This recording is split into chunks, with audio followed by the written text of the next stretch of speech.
Le nageur peut améliorer son alignement à 3 niveaux différents: le corps, les jambes et les bras.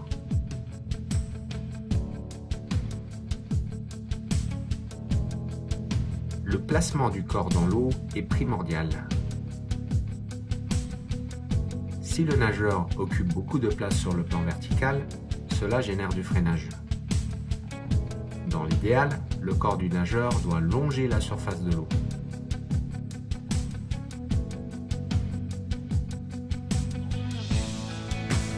Le nageur doit également faire attention à son alignement latéral. Un mauvais alignement latéral augmente l'espace occupé en largeur. Lors de son extension, le nageur ne doit pas croiser l'axe central de son corps. Si le bras croise cet axe, le nageur occupe plus de place.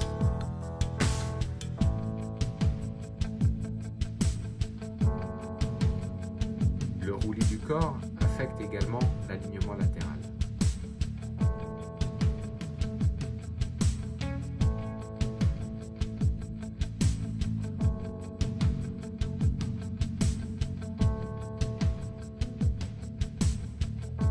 Quand le roulis est insuffisant, le nageur est obligé d'avoir un retour de bras très large pour garder la main hors de l'eau.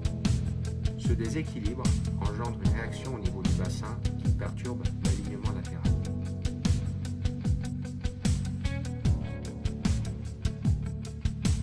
Les muscles du tronc interviennent au niveau de l'alignement. Une bonne préparation physique permet de renforcer les muscles et de stabiliser le corps. La place occupée par le battement ne doit pas gêner la progression dans l'eau. Un battement trop profond perturbe l'alignement vertical, en plus d'être source de fatigue. Le battement peut également perturber l'alignement latéral.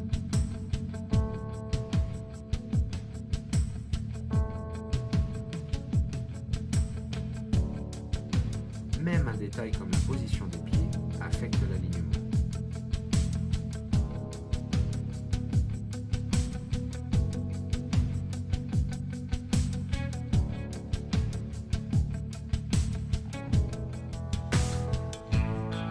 C'est lors de la rentrée que le nageur doit être le plus attentif à l'alignement de ses bras. Le bras doit être en ligne avec la surface de l'eau. Il est important d'éviter d'avoir un angle entre la surface de l'eau et le bras lors de la rentrée. L'alignement est également perturbé si le poignet est cassé quand le bras progresse vers l'avant. La main doit se glisser sous la surface de l'eau.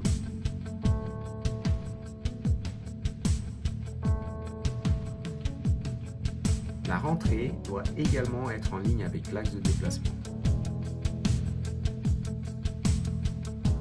Quand la rentrée se fait à l'extérieur de la largeur des épaules, une résistance est créée.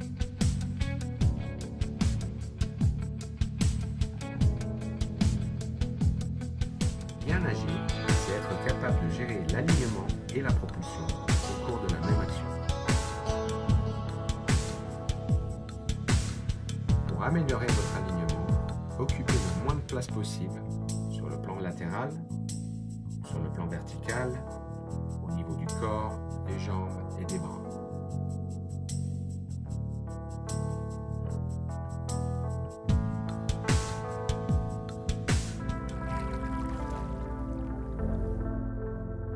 Une bonne technique de nage est le résultat de 2 facteurs. D'une part, un bon alignement et d'autre part, une propulsion efficace. Pour se projeter vers l'avant, le nageur oriente ses appuis vers l'arrière. L'erreur la plus fréquente est de mal orienter les appuis, soit vers le fond ou vers la surface.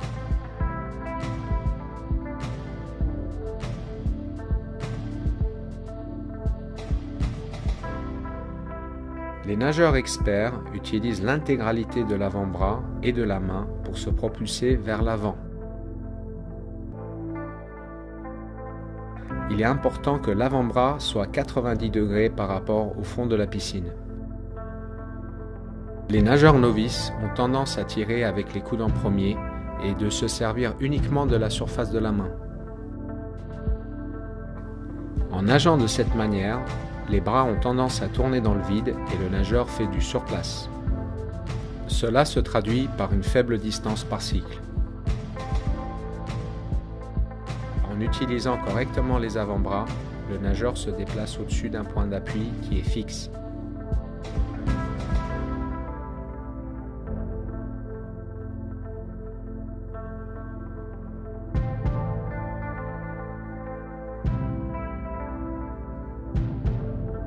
Si la trajectoire de la main s'éloigne trop de l'axe central, il y a une perte de force. Il est important que la main suive une trajectoire rectiligne qui se trouve sous l'axe de l'épaule. Si l'avant-bras reste bien placé, le coude se décale inévitablement vers l'extérieur.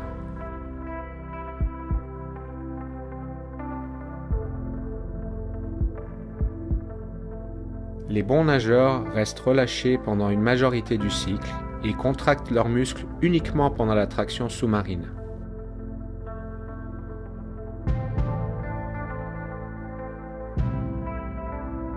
Les masses d'eau sont pulsées vers l'arrière et nous pouvons identifier deux phases de propulsion.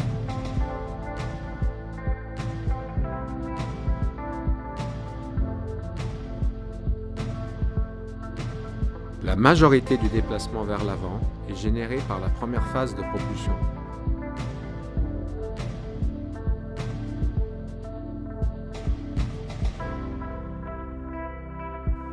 Puisque l'eau est un milieu très dense, il est primordial d'avoir une propulsion continue en évitant les temps d'arrêt entre les phases propulsives. Le contre-exemple en natation est le crawl rattrapé. Le coût énergétique utilisé pour relancer la vitesse après chaque temps d'arrêt peut rendre ce style inefficace.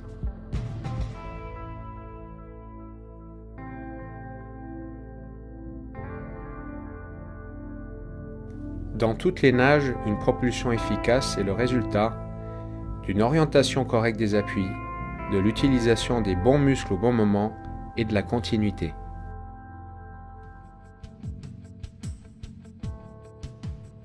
Bien respirer est indispensable dans toutes les activités sportives.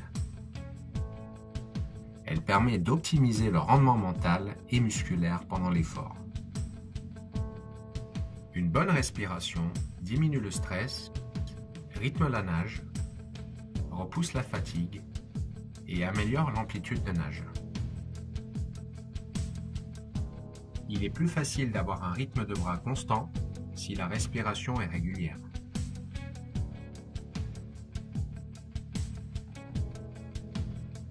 Si le nageur bloque ses poumons, l'apport en oxygène devient insuffisant et provoque stress et fatigue. Quand l'apport en oxygène est insuffisant, la fatigue au niveau des muscles se fait ressentir davantage. La crispation des muscles fait diminuer la distance par cycle de bras.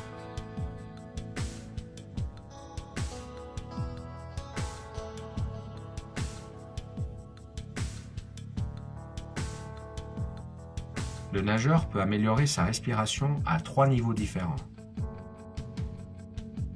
Le timing respiratoire, la rotation de la tête et le choix du rythme.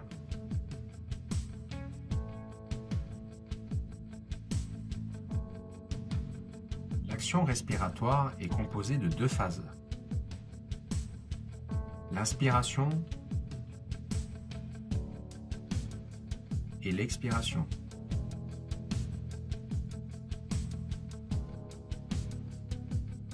La respiration doit se faire sans interruption.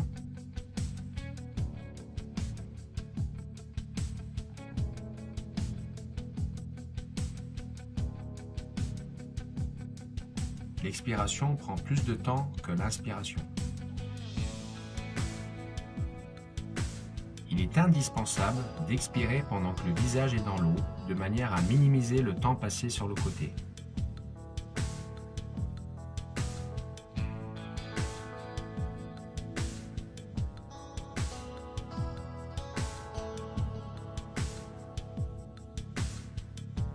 Inspirer à la surface et expirer sous l'eau peut souvent devenir un mouvement confus lors de l'effort physique.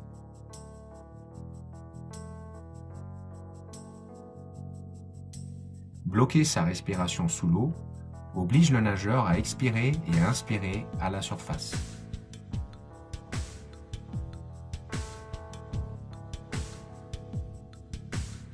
Le timing respiratoire doit être en harmonie avec la nage.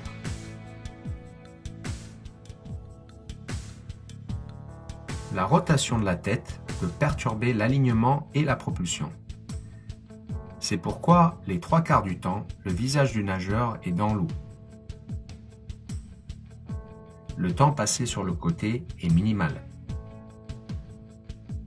La respiration doit être coordonnée avec le roulis du corps. Le passage de la main devant le nez est un bon repère pour initier le mouvement de la tête.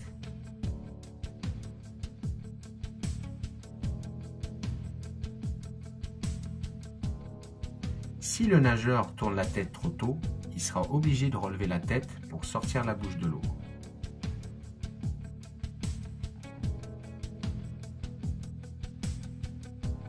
En augmentant l'angle de rotation de la tête, le freinage augmente.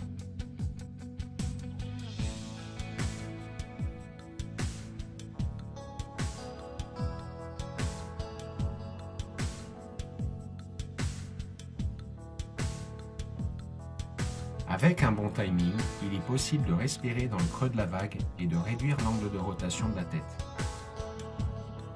Quand le geste est correctement effectué, une lunette reste sous l'eau.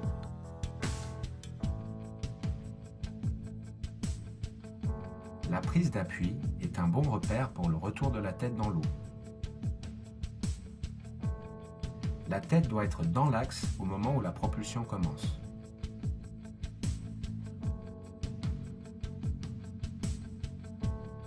Si la tête revient dans l'eau en retard, cela affecte l'orientation des appuis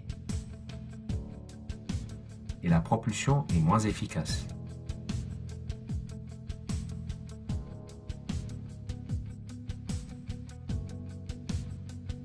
Le mouvement global de la tête est fluide et continu.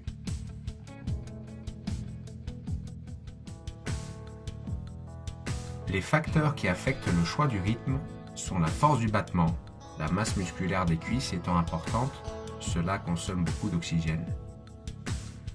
Le tempo des bras, plus ce dernier est bas, plus le nageur est obligé de respirer fréquemment pour avoir un apport en oxygène correct.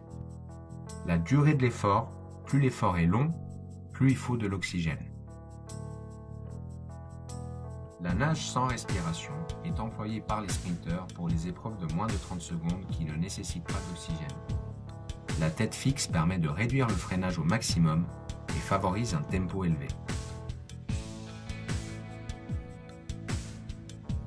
La respiration 2 temps apporte de l'oxygène plus fréquemment, ce qui est utile quand le tempo est bas ou quand le battement de jambes est assez fort. Aussi, la respiration 2 temps permet de respirer du côté où les nageurs se sentent le plus à l'aise, ce qui est important chez les personnes qui appréhendent le milieu aquatique. La respiration 3 temps permet de travailler la symétrie et l'équilibre.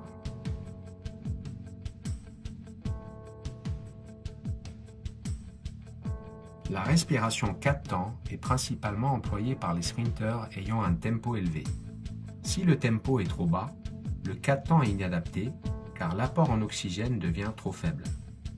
On retrouve le 4 temps aussi chez certains nageurs de demi-fond ayant un tempo élevé couplé à un battement léger qui consomme peu d'oxygène. Puisque la respiration affecte l'alignement et la propulsion, il est important qu'elle soit bien gérée.